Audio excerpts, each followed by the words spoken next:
अस्सलाम वालेकुम, मैं हूँ शिराज खान। प्रोग्राम में खुश आमदीद। आज मेरे साथ मौजूद हैं मोहम्मद खालिद कियानी साहब। आप 32 साल बरतानवी पुलिस के अंदर पुलिस ऑफिसर थे और रिटायर्ड लाइफ है अभी। इनके साथ आज हमारी गुफ्तगू होगी और हम बात करेंगे बरतानवी पुलिस का जो स्ट्रक्चर है वो किस तरह काम करती है, और इसका हम मुवाजना करेंगे पाकिस्तान की पुलिस से। चूंकि हाल ही में इस्लामाबाद में उसामा सत्ती नामी एक लड़का जो है वो पुलिस की गोलियों से फौत हो गया और कत्ल हो गया। इस पर पाकिस्तान के मीडिया ने बड़ी लेदे की और पाकिस्तान की पुलिस के अंदर जो रिफॉर्म्स हैं उसकी बात की। आया हम देखेंगे कि पाकिस्तान की पुलिस जो है इसी तरह ट्रेन हो जाए जिस तरह बरतानिया की पुलिस है। तो क्या हो सकता है, उससे क्या फर्क पड़ेगा अगर पाकिस्तान की पुलिस जो है वो सियासी इन्फ्लुएंस से निकल आए, तो क्या उसके रिजल्ट्स बेहतर हो सकते हैं या नहीं हो सकते। बरतानवी पुलिस में भर्तियां कैसे होती हैं। फिर बरतानिया के अंदर हमने देखा है कि बहुत सारे क्राइम्स हैं, बच्चे हमारे बहुत सारे क्राइम्स में मुलविस हैं। खालिद कियानी साहब से आज ये पता करेंगे कि जो पेरेंट्स हैं वो बरतानवी पुलिस की क्राइम रिडक्शन में क्या मदद कर सकते हैं, हमारी मसाजिद का क्या रोल है। इसी तरह हमारे जो कम्युनिटी रहनुमा है वो क्या रोल अदा कर सकते हैं, और ये पुलिस के साथ तावन करने से हमारी जो जिंदगियां हैं, हमारी औलादों की जिंदगियां हैं, वो कितनी आसान हो सकती हैं। अस्सलाम वालेकुम। वालेकुम सलाम शरा साहब। खालिद साहब, आपका बेहद शुक्रिया कि आपको मीडिया में आने का कोई शौक नहीं है, लेकिन चूंकि हमारा आपस में एक ताल्लुक है, उस ताल्लुक की बुनियाद पर मैं आपको बार बार मीडिया के अंदर कोशिश करता हूं कि आप आए और अपनी एक्सपर्टीज जो है वो शेयर करें। अगरचे पाकिस्तान के अंदर जो है हमारी जो हम चूंकि दोहरी शरीयत वाले हैं, हमारी लॉयल्टी के ऊपर बहुत शक किया जाता है कि हम जो है वो क्वीन के वफादार हैं, और हम जो है वो शायद हमारी 100% लॉयल्टी पाकिस्तान के साथ नहीं है। हालांकि मैं इसकी को इस तरह जस्टिफाई करता हूं कि चूंकि हम ठीक है बरतानिया आए अपने माश के लिए आए, माश की तलाश के लिए आए, क्योंकि पाकिस्तान में हमारे पास रोजगार पैदा करने के लिए वो मौके नहीं थे, हमारी सलाहियतें वहां पर जो है वो उस तरह जो है वो इस्तेमाल नहीं हो सकती थी। हम इस रियासत का शुक्रिया कि उन्होंने हमें नेशनैलिटी दी और सारे राइट्स दिए। इसी वजह से आज बरतानिया के अंदर जो कौंसलें हैं वो तकरीबन हमारे हर शहर में मेयर हैं, कौंसलर्स हैं, हाउस ऑफ पार्लियामेंट के अंदर हमारे मेंबरान ऑफ पार्लियामेंट है। इसी तरह हाउस ऑफ लॉर्ड्स के अंदर हमारे जो है बहुत सारे पाकिस्तानी निजात, कश्मीरी निजात जो है लॉर्ड्स भी मौजूद हैं। हमारी रिप्रेजेंटेशन हर जगह मौजूद है। लेकिन एक बड़ी बात ये कि बरतानिया के हम अल्फ याफ्ता तो हैं, लेकिन बरतानिया क्वीन जो है मलका एलिजाबेथ हर मेजेस्टी वो हेड करती है कॉमनवेल्थ कंट्रीज को, और कॉमनवेल्थ कंट्रीज का पाकिस्तान जो है एक मेंबर है। मैं ये समझता हूँ कि बरतानिया के लिए जरूरी है कि पाकिस्तान माशी तौर पर, सियासी तौर पर, जमहूरी तौर पर उसके अंदर इस्तेकाम आए। ये बरतानिया के लिए भी एक जो है वो जरूरी है कि पाकिस्तान के अंदर डेमोक्रेसी हो, पाकिस्तान की इकानमी जो है वो क्या करे, वो प्रोग्रेस करे। और बरतानिया वो वाहिद मुल्क है जिसने पाकिस्तान को रिकग्नाइज किया था इंडिपेंडेंट। तो हमारे बायलैटरल ताल्लुकात जो है बहुत ज्यादा है। बरतानिया पाकिस्तान के अंदर एजुकेशन की मद में बहुत सारे पैसे खर्च कर रहा है। ये सारी चीजें अपनी जगह हैं, लेकिन सवाल और जवाब का सिलसिला शुरू करते हैं। खालिद कियानी साहब से ये फरमाइएगा कि बरतानिया में जो पुलिस का स्ट्रक्चर है वो क्या है। बिस्मिल्लाहिर्रहमानिर्रहीम। बरतानिया में जो पुलिस की एक बहुत पुरानी तारीख है, ये 1829 में शुरू हुई थी पुलिस। अब तकरीबन 200 साल होने वाले हैं। तो it's one of the oldest police forces. और आम मुल्कों में नेशनल पुलिस सर्विस होती है, एक ही मतलब है कि इंचार्ज जिसके नीचे आते हैं, बाकी सूबों या सूबे होते हैं। तो यहाँ की जो यूके है पुलिस बाउंड्रीज में 42 बाउंड्रीज बनी है, 42 पुलिस फोर्सेस हैं, जिनका एक अलग, हर फोर्स का एक अलग अपना चीफ कांस्टेबल है, अपना एक पुलिस कमिश्नर है, जो कि सब आते हैं इसके होम सेक्रेटरी के नीचे आते हैं। तो मगर इंटरफेरेंस जो है पॉलिटिकल वो नहीं है यहाँ की पुलिस फोर्सेस में। Chief constable totally independent, operationally independent है। जो पुलिस कमिश्नर का रोल है, जो कि पब्लिकली इलेक्टेड होता है, उसका काम होता है कि बजट सेट करना कि इतना पैसा मिलेगा पुलिस फोर्स को, और प्रायोरिटीज सेट करना, यानी कि आपको चीफ कांस्टेबल को एक हदायत करनी कि अगले 2 साल में, 4 साल में या इस साल में हमने चोरियां कम करनी है, हमने डाके कम करने हैं, हमने और कोई भी जुर्म ले ले उसको कम करना है। तो फिर वो प्रायोरिटीज जो है वो कैसे करनी है, उस पर काम कैसे करना है, वो टोटली इंडिपेंडेंटली होती है रिस्पांसिबिलिटी, जिम्मेदारी जो चीफ कांस्टेबल की होती है। जहां तक होम सेक्रेटरी का रोल होता है, वो सिर्फ इतना होता है कि जब चीफ कांस्टेबल कहें या पब्लिक कहे कि इस बारे में या इस ये जो काम हो रहे हैं मुल्क में, इसके खिलाफ कानून बनना चाहिए, कानून साजी जो होती है वो होम सेक्रेटरी की तरफ से होती है। पार्लियामेंट कानून पास करता है, फिर वो जब लागू हो जाता है, जो क्वीन उसको असेंट दे देती है कि ठीक है ये कानून पास हो गया, तो उसके बाद वो जो जिम्मेदारी होती है उसको इम्प्लीमेंट करने के लिए वो टोटली चीफ कांस्टेबल की होती है। और इसके मतलब है कि टोटली ये इंटरफेरेंस, पॉलिटिकल इंटरफेरेंस फ्री होती है पुलिस फोर्सेस। तो इसमें उनका कोई वो ये नहीं कह सकते, कोई एक केस हुआ था भाई इसका इसको ऐसे करें, इसको माफ कर दें, इसको छोड़ दें, इसको पकड़ लें, ऐसा कोई बंदा नहीं कह सकता। ये टोटली पुलिस की कांस्टेबल से लेके चीफ कांस्टेबल तक, यानी कि अगर ये कांस्टेबल डील करता है, किसी को पकड़ता है, उसको चीफ कांस्टेबल भी नहीं कहेगा कि आप इसको छोड़ दो। ये पूछ सकते हैं कि उसका क्या हुआ है। ठीक है, ये कहा कि पुलिस के अंदर पुलिस को ज्वाइन करने के लिए किसी कर्नल का, जनरल का, वज़ीर आज़म का, या आप ये कह सकते हैं किसी लॉर्ड का या मेंबर ऑफ पार्लियामेंट का की सिफारिश की जरूरत होती है, या मैं अगर ये चाहूँ कि मुझे इंस्पेक्टर भर्ती होना है तो मैं इतने पैसे रिश्वत देने के लिए तैयार हूँ, तो कोई भर्ती हो सकता है क्या बरतानी पुलिस? जी बिल्कुल नहीं ऐसा होता, बिल्कुल ही कोई ना तो सिफारिश करता है, क्योंकि लोगों को पता होता है कि अगर सिफारिश करेंगे तो ज्यादा चांसेस हैं कि बंदा रिजेक्ट हो जाएगा, क्योंकि लोग सोचते हैं कि ये भी सिफारिश अगर करवा रहा है तो, यानी कि कोई सिस्टम ही नहीं है ऐसा सिफारिश का। ये टोटली मेरिट पे सिलेक्शन होती है। ये टोटली जो इनके सिस्टम सेट हैं, यानी कि जो जो सलाहियतें होनी चाहिए इंसान के अंदर पुलिस डिपार्टमेंट में आने के लिए, वो चेक करते हैं। पहले तो बिल्कुल वो ए लेवल जरूरी होते थे कि बंदे के पास 4 ओ लेवल या 2 ए लेवल वगैरह हों, और बाकी का जो सिलेक्शन टेस्ट होता था वो अपनी टेस्ट लेते थे, इंग्लिश, मैथ्स, और बाकी की जो सलाहियतें वो देखते हैं, उस तरह के मखसूस सेट किए हुए टेस्ट होते हैं, वो सबको पास करने पड़ते हैं।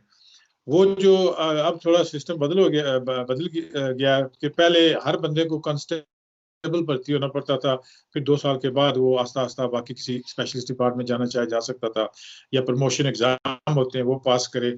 मगर यहाँ सीनियरिटी का मसला नहीं है, जैसे पाकिस्तान है कि जो सीनियर है सबसे सर्विस में, हो सकता है वो बंदा नायल हो मगर सीनियर है, उसको प्रमोशन मिल जाए।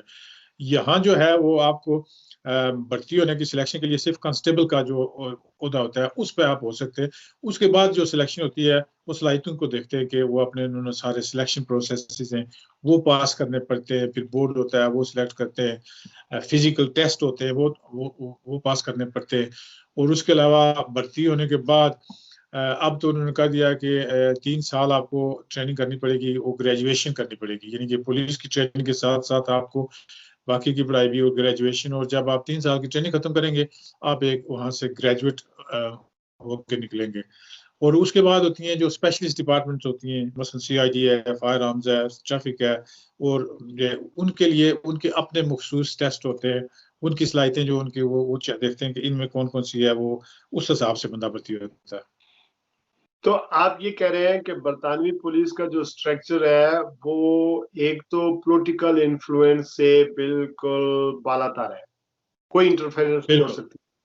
दूसरा, जो पुलिस ज्वाइन करने के लिए आपको स्पेशल जो क्वालिफिकेशन है वो बेसिकली आपको बेसिक क्वालिफिकेशन चाहिए। कोई भी आदमी ज्वाइन कर सकता है, जिसके पास O लेवल तक की तालीम है उसको ज्वाइन कर सकता है। तरक्की पाने के लिए आपको महकमाना तौर पर जो जो क्राइटेरिया सेट किए गया, जो डिमांड है, जो प्रोसीजर है, उसको फॉलो करना है।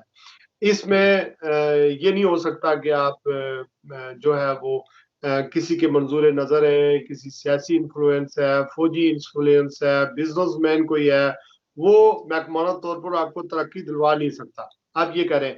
अच्छा, मुझे बिल्कुल मेरे छोटे छोटे 2-3 सवाल है। मुझे मेरे साथ ज्यादती हो गई, जी पुलिस को मैंने इन्फॉर्म किया। अब मेरे पास इतने पैसे नहीं है वकील करूं, इतना पैसे नहीं है कि मैं उसको केस को परसू करूं, आगे लेके जाऊं। तो पुलिस खुद जो है वो उसको केस की सारी तहकीकात मुकम्मल करके चालान अदालत में पेश करेगी, या जो मदई होता है, यानी उसको वकील करना पड़ेगा कि केस आगे करें, चालान पेश करें, अदालत में जाएं, ये करें वो करें, कि पुलिस स्टेट खुद टेकअप करती है, पुलिस खुद टेकअप करती है सारी इन्वेस्टिगेशन? कि जो तो क्रिमिनल ऑफेंसेस होते हैं, एक तो सिविल अलग होती है, वो तो आपको किसी को सू करना है, उसके लिए तो पैसे देने पड़ते हैं। जो कि क्रिमिनल इश्यूज होते हैं, कोई क्रिमिनल कंप्लेंट है, तो जो कंप्लेनेंट होता है उसको बस सिर्फ वो 99 कॉल करना पड़ता है, या कि जाके पुलिस स्टेशन या फोन करके सिर्फ उसने वो दरख्वास्त देनी होती है। एक फॉर्म होता है, पुलिस वाले फिर कहते हैं कि मेरे खिलाफ ये कानूनी जुर्म हुआ है। उसके बाद वो उससे एक स्टेटमेंट ले लेंगे, वो गवाही की जो शहादत की जो तारीर होती है वो ले लेंगे। उसके बाद उसको कुछ नहीं करना पड़ता। यानी कि स्टेट जो होता है, जो रियासत है, वो खुद बाकी की इन्वेस्टिगेशन, वो पुलिस वालों की जिम्मेदारी है, वो सारी इन्वेस्टिगेशन करेंगे। जितने सबूत मिल सकते हैं, हासिल हो सकते हैं, वो हासिल करेंगे। उसके बाद एक इंडिपेंडेंट अदारा है जिसको हम CPS कहते हैं, क्रिमिनल प्रोसिक्यूशन सर्विस है, जो कि मुफ्त काम करती है पब्लिक के लिए, उनको तनख्वाह वगैरह गवर्नमेंट देती है। हम केस तैयार करके, पूरी फाइल तैयार करके, एज ए पुलिस ऑफिसर जितने सबूत है इकट्ठे करके हम उनको दे देंगे।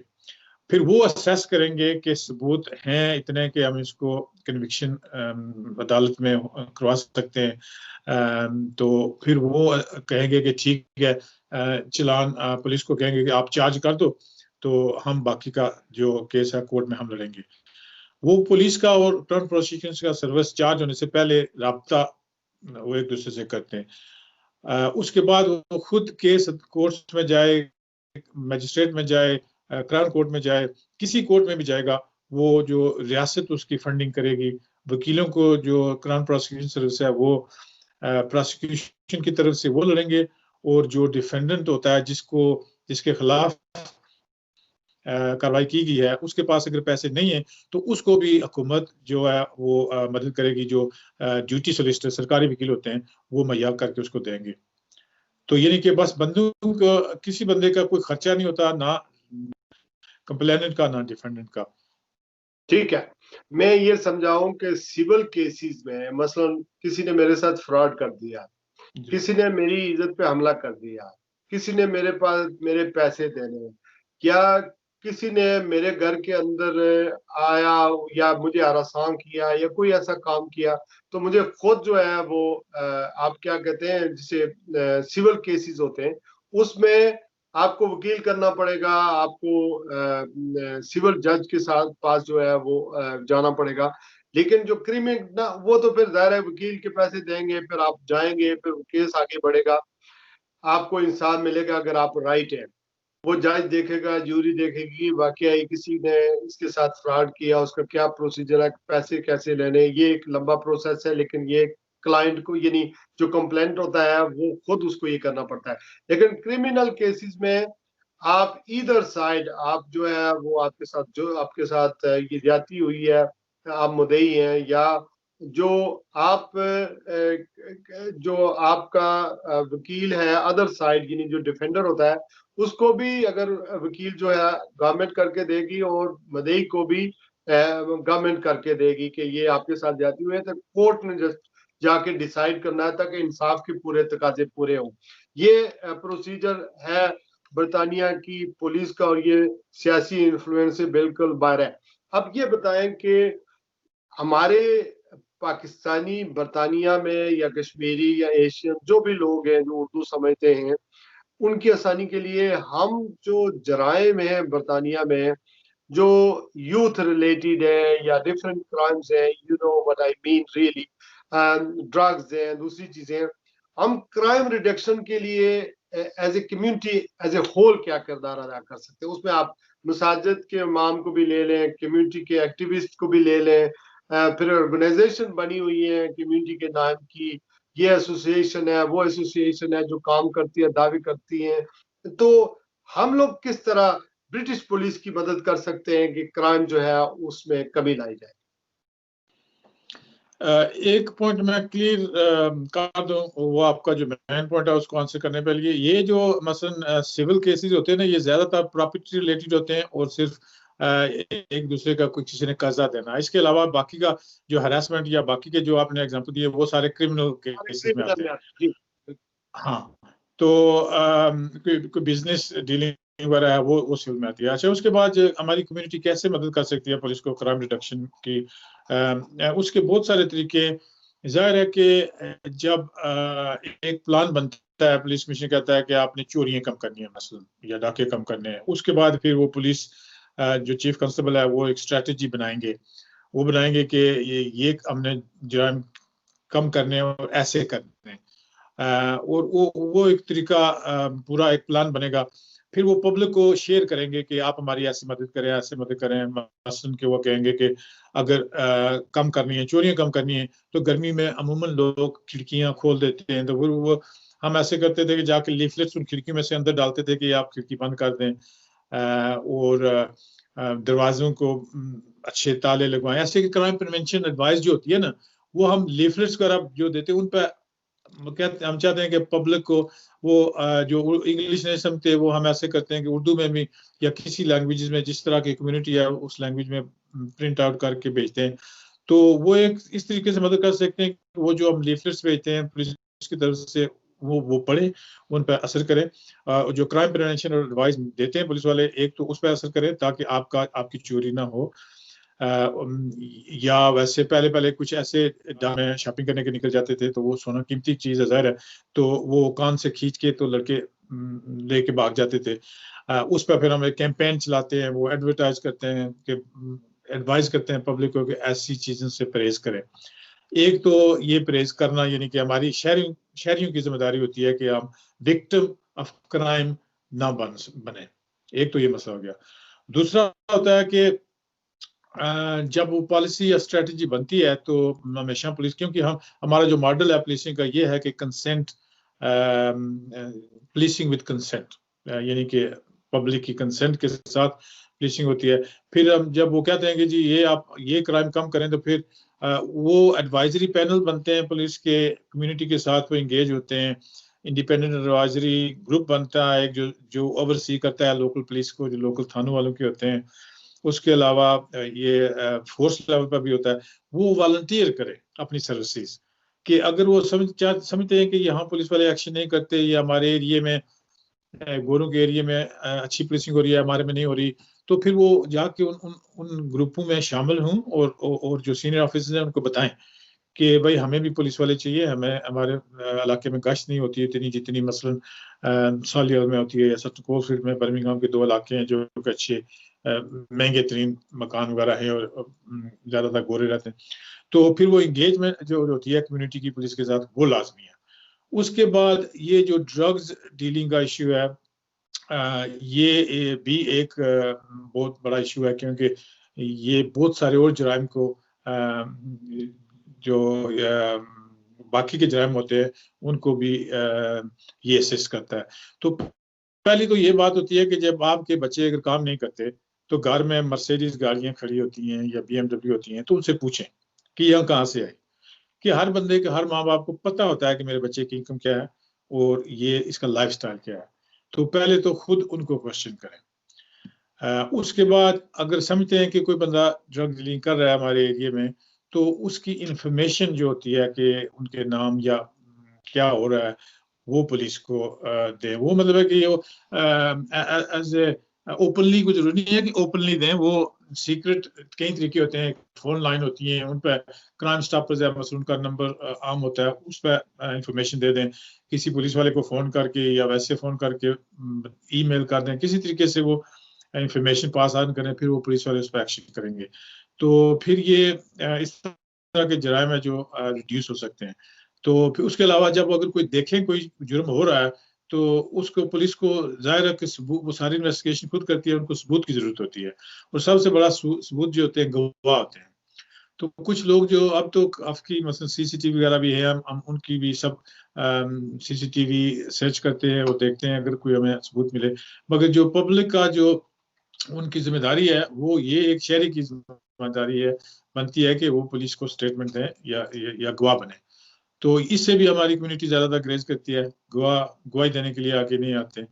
तो जब तक हम खुद एक जिम्मेदार शहरी बन के पुलिस की मदद नहीं करेंगे, तो यही एक्सपेक्ट करें कि ये पुलिस सब कुछ करेगी, तो पुलिस भी जो इंसानी होते हैं वो भी, उनको भी कम्युनिटी की मदद की जरूरत होती है। कि हमारा मॉडल ही ऐसा है बना, पुलिसिंग मॉडल की, कम्युनिटी की, with the help of community we can solve crime. Khalid Kiani साहब से हमारे सवाल और जवाब का सिलसिला जारी है। पाकिस्तान की पुलिस जो है उसको अगर कंपेयर करें बरतानिया की पुलिस से, और इसके अलावा जो बरतानिया में जो ड्रग्स आती हैं वो कहाँ से आती हैं, और कोई अगर बच्चे ड्रग्स में चले गए हैं तो उनको एस्केप करने के लिए हमें क्या करना चाहिए, हुकूमतें क्या करती हैं, पुलिस क्या करती है, और इसके अलावा पुलिस का जो निज़ाम है पाकिस्तान में उसको बेहतर बनाने के लिए बरतानिया में खालिद कियानी जैसे लोग जिन्होंने सर्व किया है बरतानी पुलिस को, प्रोफेशनल है, वो किस तरह असिस्टेंट दे सकते हैं। दूसरा, क्या पुलिस के अंदर जो है वो डिस्क्रिमिनेशन भी होती है या नहीं होती, बैसियत मुसलमान, बैसियत पाकिस्तानी, बैसियत स्याह फार्म, या किसी भी एथनिसिटी के से आपने बैकग्राउंड में आपका ताल्लुक है, या सेक्स वाइज यानी कि आप मेल हैं या फीमेल हैं, हमारी मुस्लिम खवातीन कितनी है, मुसलमान कितने हैं पुलिस के लिए के अंदर, और वो उनको क्या परेशानी लायक होती है जो वो जॉब करते हैं।